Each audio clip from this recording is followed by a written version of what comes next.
Donc dossier numéro 3, prise en charge des lésions périarticulaires du genou et de la cheville. Un petit peu différente des dossiers vus dans la conf précédente. Vous voyez en consultation Mademoiselle G, 26 ans, jeune danseuse mince et très active, qui se plaint de son genou droit, suite à une mauvaise réception il y a 2 jours. Elle ne se rappelle plus très bien du mécanisme du traumatisme et vous dit que son genou a claqué. Depuis, elle boite et ressent comme un blocage dans son genou. Elle vous amène des radios qui sont normales et une IRM réalisée sur les conseils d'un ami. Donc, décrivez de manière générale, dans la question numéro 1, l'examen clinique devant un genou traumatique et douloureux avec votre démarche diagnostique. Donc, c'est une question de cours qu'on a vue déjà dans la première conférence, donc on va en reparler rapidement. Donc, il faut bien sûr à l'interrogatoire voir l'activité sportive, le niveau, pivot ou non, loisir, compétition, le mécanisme du traumatisme, important, avec l'hyperextension, la notion de varus, de valgus, de syndrome du tableau de bord. Et on repère le siège de la douleur, si c'est au niveau de l'interligne, au niveau de la rotule, au niveau du plateau tibial. Bien sûr, on rappelle qu'il faut toujours avoir des radios avant de tester le genou pour avoir éliminé une fracture. Et on recherchera, alors sans énumérer toute la réponse, un flessum antalgique ou un blocage en demi-flexion, un choc rotulien, témoin d'une hémarthrose, un avalement de la TTA, qui peut être surtout en cas de choc antéro-postérieur, signé une rupture du ligament croisé postérieur. On étudiera également les mobilités du genou, avec donc le flessum irréductible à la recherche de l'anse de saut, et on effectuera les testings ligamentaires, à la fois dans le plan frontal et dans le plan sagittal. Dans le plan frontal, rechercher une laxité des plans périphériques internes et externes, avec, on le rappelle, plus la laxité est importante en extension, plus la lésion est grave. Et un testing dans le plan sagittal, avec le test de Lachman, surtout pour rechercher une lésion du croisé antérieur avec un arrêt mou ou un arrêt dur retardé par rapport au côté contralatéral. On rappelle que le testing est toujours symétrique et comparatif par rapport à l'autre côté, que ce soit aussi bien au niveau des mobilités qu'au niveau du testing. On recherchera également tous les signes d'atteinte méniscale avec des douleurs en regard de l'interligne, un blocage, une instabilité ou une amyotrophie du quadriceps. Une notion importante, il faut bien différencier la laxité, qui est quelque chose d'objectif, qui est clinique, qui est coté par l'examinateur, et l'instabilité qui est ressentie par le malade. En général, un patient peut être laxe, c'est-à-dire qu'à l'examen clinique, on va retrouver des lésions ligamentaires, mais le patient se dit stable. En revanche, c'est rare d'avoir un genou qui est non laxe, c'est-à-dire où il n'y a pas d'instabilité, où il n'y a pas de laxité objective et que le patient se dise instable. C'est important dans l'indication du traitement chirurgical, car on n'opère pas des laxités, on opère des instabilités surtout. Que signifie sur le plan clinique la présence de blocage ? Alors la présence d'un blocage, ça veut dire qu'on a une impossibilité d'avoir des amplitudes articulaires complètes. Le blocage, c'est surtout le blocage en demi-flexion, c'est-à-dire qu'on a le genou qui est plié, avec souvent donc un flessum de 20 à 30 degrés, voire 10 degrés, tout dépend un petit peu de la lésion, et l'impossibilité de l'amener en extension. Donc on a un blocage aigu, et ceci est quasiment pathognomonique d'une rupture du ménisque, d'une lésion du ménisque, avec une lésion en anse de saut qui est luxée dans l'échancrure intercondylienne, avec un corps étranger qui fait obstacle et qui empêche l'extension complète. Donc question numéro 2. Au vu de l'histoire clinique, quel diagnostic suspectez-vous chez votre patiente? Interprétez l'IRM jointe à l'énoncé et donnez les grandes lignes de votre traitement. Chez cette patiente jeune et active, se plaignant d'un blocage en flexion de son genou, en post-traumatique, on suspecte une anse de saut méniscale luxée dans l'échancrure. Donc ici, on demandera une IRM. Donc on a ici l'IRM en coupe sagittale qui est la plus intéressante, où on a une IRM du genou droit avec la coupe frontale et sagittale. Sur la coupe frontale, donc c'est-à-dire celle-là, on retrouve un hypersignal horizontal intraméniscal, ici, au niveau du ménisque interne, avec un ménisque court et une languette au niveau de l'échancrure. Donc, si on regarde cette IRM de face, où est l'interne, où est l'externe déjà? Alors pour savoir où est l'interne, où est l'externe, on regarde où est la tête du péroné. Comme ça, on a l'externe. Ça, c'est le premier point, parce que des fois, on n'arrive pas à savoir. Ensuite, il faut savoir les lésions. Donc ici, on a du côté externe, on voit un triangle qui est complètement homogène, qui signe un ménisque externe qui est intact.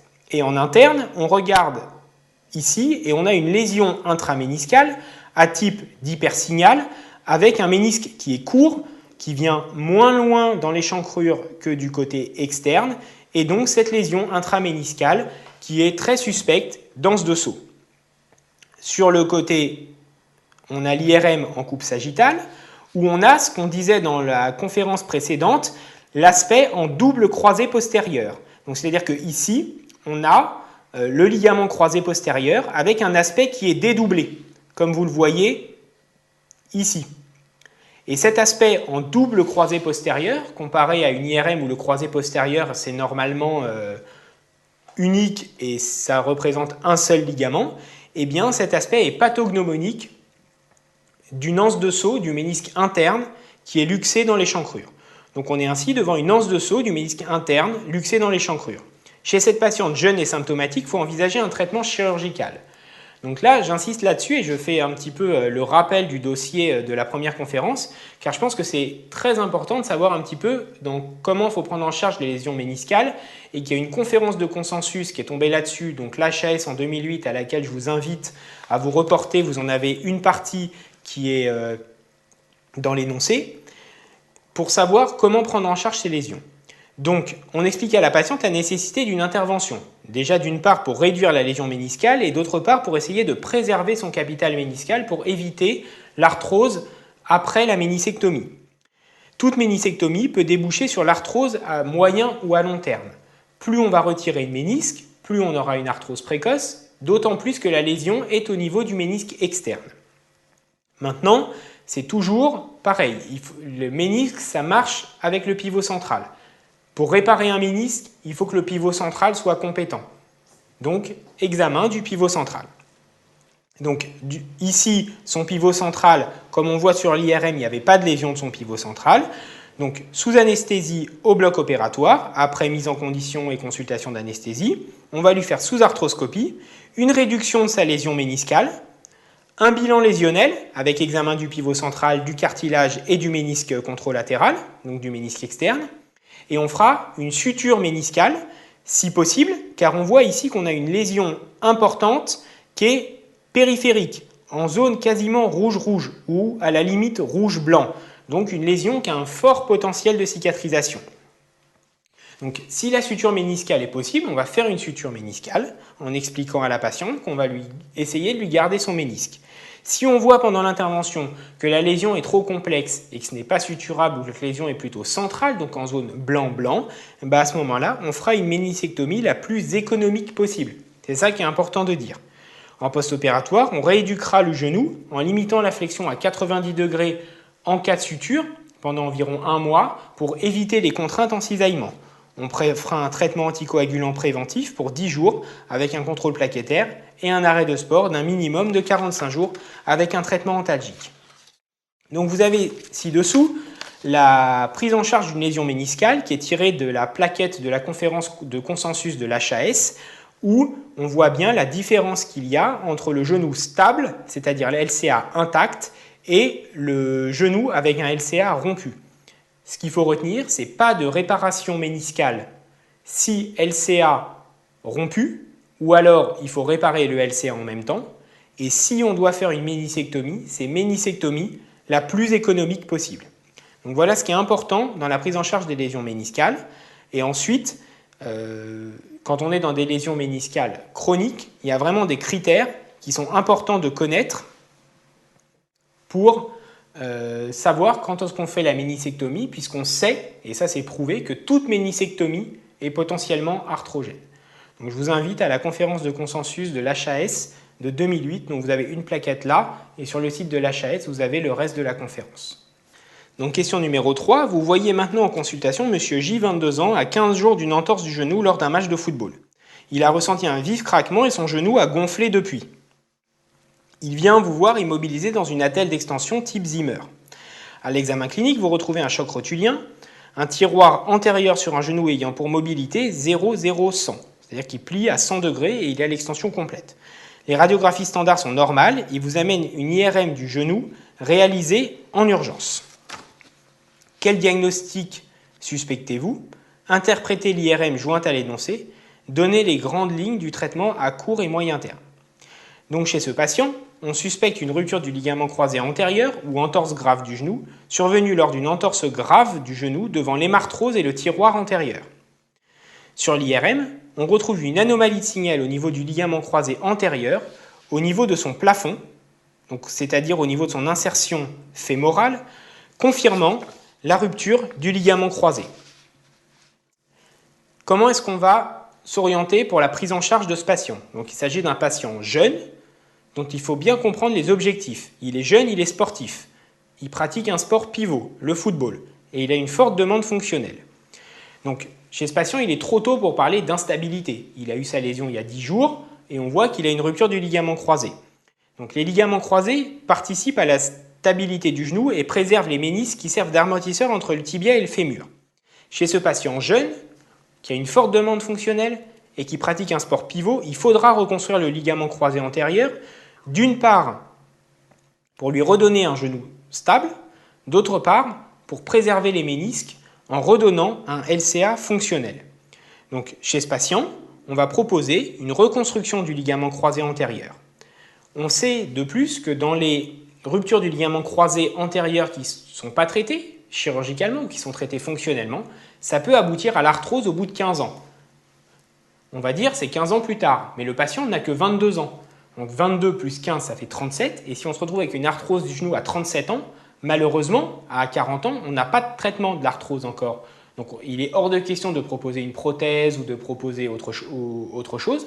Donc ce qu'il faut, c'est chez les patients jeunes qui ont une demande fonctionnelle importante et qui pratiquent un sport pivot, quand on a une rupture du ligament croisé, il faut leur proposer une réparation. Donc on propose donc à ce patient une reconstruction chirurgicale du ligament croisé antérieur. Dans un premier temps, on va lui rééduquer son genou, avec verrouillage quadricipital et une récupération des mobilités articulaires. Plus un genou sera rééduqué, plus les suites post-opératoires seront faciles. Là, on est encore à la phase aiguë, où on a une hémarthrose et une sidération du quadriceps. Si on l'opère maintenant, la rééducation sera très longue. Donc il faut d'abord le rééduquer pour qu'il récupère une bonne force musculaire et qu'on fasse diminuer l'hémarthrose et l'opérer entre guillemets à froid. On proposera ensuite une reconstruction du ligament croisé antérieur sous arthroscopie avec quelle que soit la technique, une ligamentoplastie par soit les tendons des ischio-jambiers, donc une technique dite DIDT pour droit interne demi-tendineux, soit une technique dite Kenneth-Jones avec le prélèvement du tendon rotulien, du tiers moyen du tendon rotulien, avec une baguette osseuse tibiale et rotulienne. Ensuite, on fera une rééducation douce avec une reprise de la course à 3 mois et des sports pivots à 6 mois de l'intervention.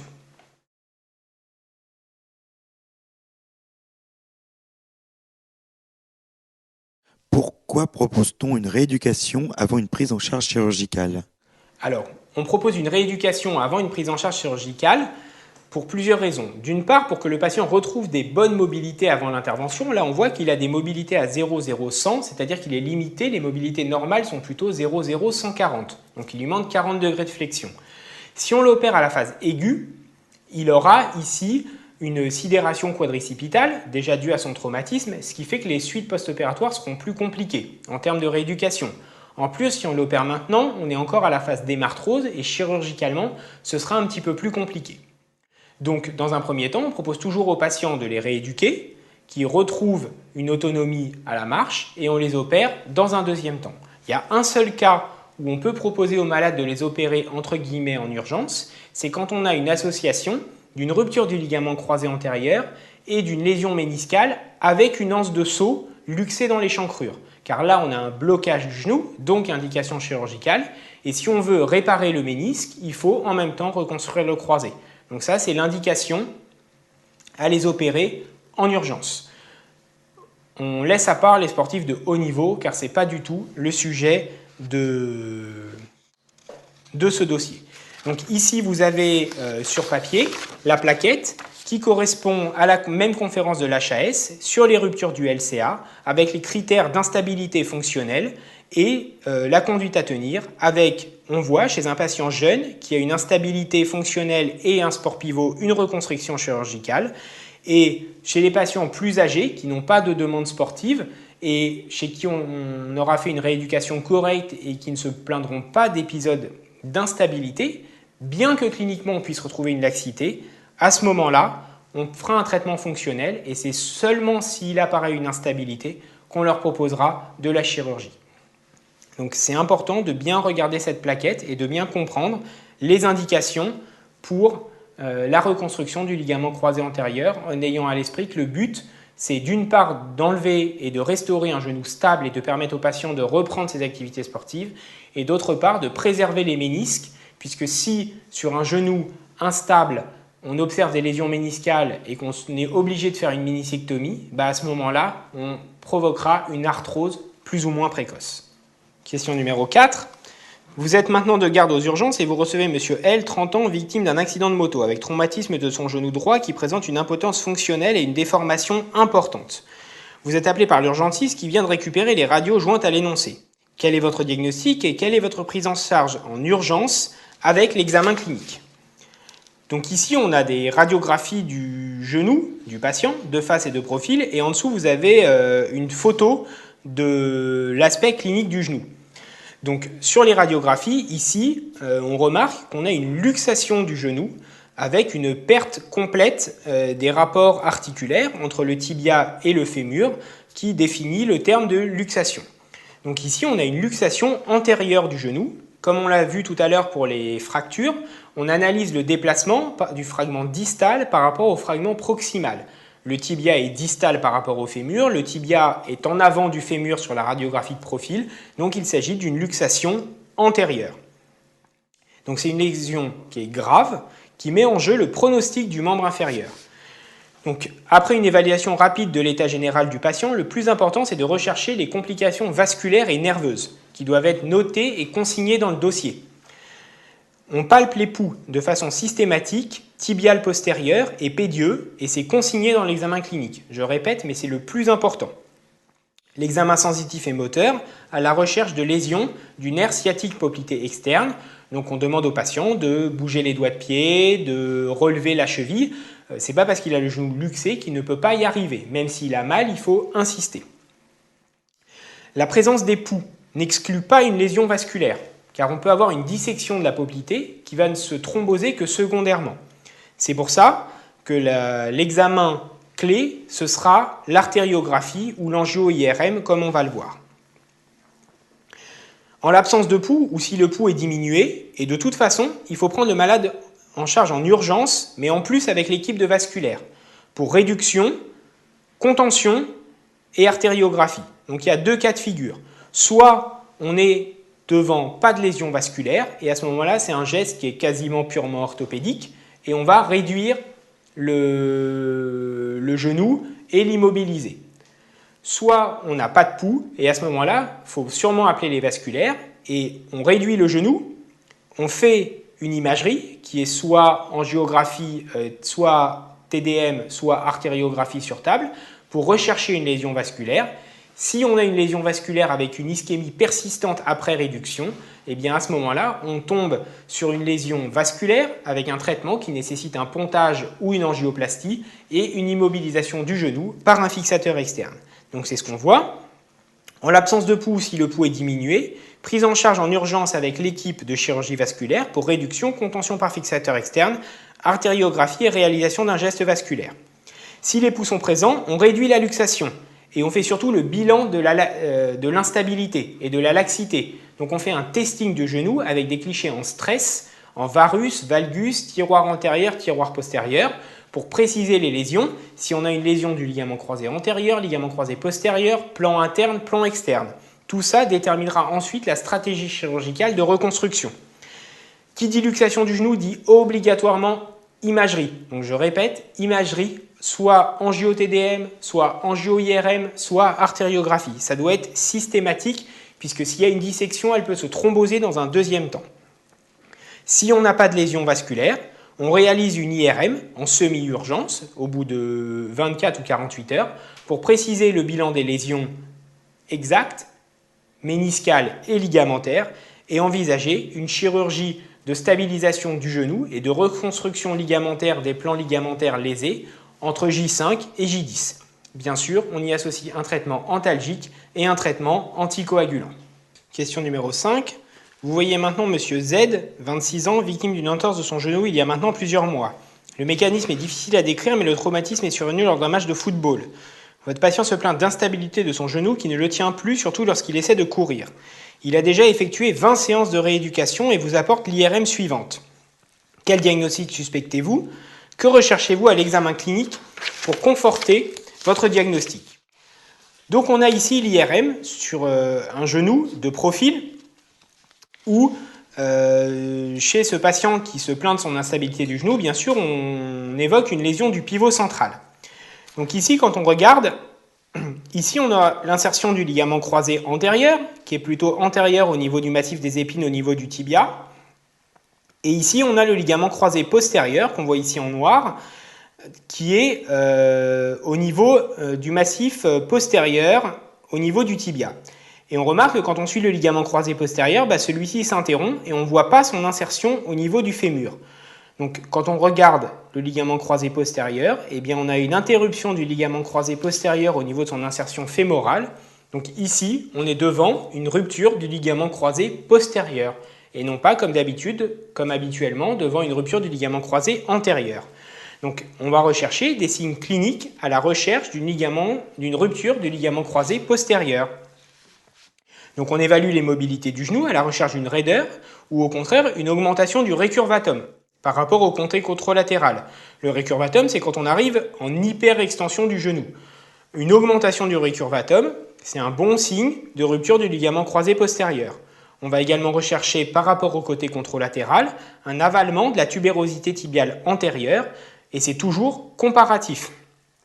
Les douleurs rotuliennes peuvent orienter vers une rupture du croisé postérieur par augmentation des contraintes sur la fémoro-patellaire. En effet, avec une rupture du ligament croisé postérieur, le tibia va être en subluxation permanente postérieure par rapport au fémur et ainsi on va avoir des douleurs d'hyperpression rotulienne car la rotule sera plus plaquée contre la trochlée en raison de cette subluxation postérieure. Donc on va au testing s'attacher à objectiver la laxité postérieure en recherchant un tiroir postérieur, mais en recherchant aussi une autre lésion, qui peut être en même temps que la lésion du ligament croisé postérieur, une lésion du ligament croisé antérieur ou une lésion du plan latéral. On recherche donc un ressaut rotatoire, comme on a vu avant, un tiroir antérieur avec un arrêt du retardé ou mou, et une laxité en extension pour une atteinte des plans latéraux. On recherche une hypermobilité en rotation externe, qui traduit une atteinte du plan postérolatéral. Qu'est-ce que ça veut dire une hypermobilité en rotation externe? C'est-à-dire qu'on se met genou fléchi à 60 degrés, on se met en rotation externe de jambe, et quand on fait un tiroir antéro-postérieur, eh bien on observe une augmentation de ce tiroir. On peut également évaluer l'instabilité en demandant au patient de réaliser un saut monopodal. Le traitement chirurgical de l'instabilité chronique postérieure est beaucoup moins bien codifié que celui de la laxité antérieure chronique. Le traitement chirurgical doit être réservé aux patients symptomatiques qui, malgré un traitement médical optimal prolongé par kinésithérapie et renforcement musculaire, reste symptomatique et douloureux. On peut mesurer le tiroir postérieur par des clichés dynamiques type télos, comme pour le tiroir antérieur, sauf que ce seront des clichés en tiroir postérieur. Et pour porter une indication chirurgicale, celui-ci doit être supérieur à 10 mm. La reconstruction s'effectue sous arthroscopie en utilisant comme greffon un tendon quadricipital le plus souvent. Donc voilà, c'était un petit piège, c'était pour vous montrer une IRM de rupture du croisé postérieur pour ne pas croire qu'il n'y a que le ligament croisé antérieur qui existe au niveau du genou. Donc la question numéro 6. Vous avez opéré mademoiselle G, donc lance de saut de son genou en lui faisant une réparation méniscale. Elle était sortie de l'hôpital mais revient vous voir au bout de 5 jours car elle a de la fièvre. Son genou est chaud et douloureux. Il existe une recrudescence des douleurs. Quel diagnostic suspectez-vous? Quel bilan paraclinique réalisez-vous et qu'en attendez-vous? Donc c'est un petit peu comme dans la conférence d'avant, mais je voudrais insister là-dessus, car souvent la prise en charge des arthrites n'est pas très bien codifiée et il faut insister sur certains mots-clés. Donc ici, on est devant une arthrite aiguë iatrogène, arthrite, infection du genou, d'une articulation, aiguë, apparition depuis moins de 48 heures, iatrogène, secondaire à une arthroscopie, et nosocomiale car survenue en milieu hospitalier. Post-arthroscopie, probablement à staphylocoque doré par argument de fréquence. Le bilan clinique comporte donc une biologie à la recherche d'un syndrome inflammatoire, un FS plaquette CRP, la bactériologie avec les hémocultures et le prélèvement de la porte d'entrée, et surtout la ponction du genou pour rechercher l'aspect du liquide, qui est réalisé sous asepsie stricte à la recherche d'une formule évoquant une infection et à la culture à la recherche de bactéries. On fait également des radiographies qui seront normales à un stade précoce de la maladie, et sinon on peut juste retrouver un épaississement des parties molles ou un bombement du cul-de-sac sous-quadricipital. Ici, pas dans le cas présent, on peut demander sinon une IRM ou une scintigraphie pour confirmer l'arthrite, mais ici, on n'a aucun doute vis-à-vis de la concordance entre l'apparition des symptômes et le diagnostic par rapport à la clinique. Donc dans la question numéro 7, la ponction ramène un liquide trouble, votre diagnostic est confirmé, quelle est votre attitude thérapeutique et votre traitement? Donc c'est une urgence afin de préserver le cartilage et d'assurer la pérennité du genou. Hospitalisation et mise en condition de la patiente, pas d'antibiotiques avant de réaliser des prélèvements.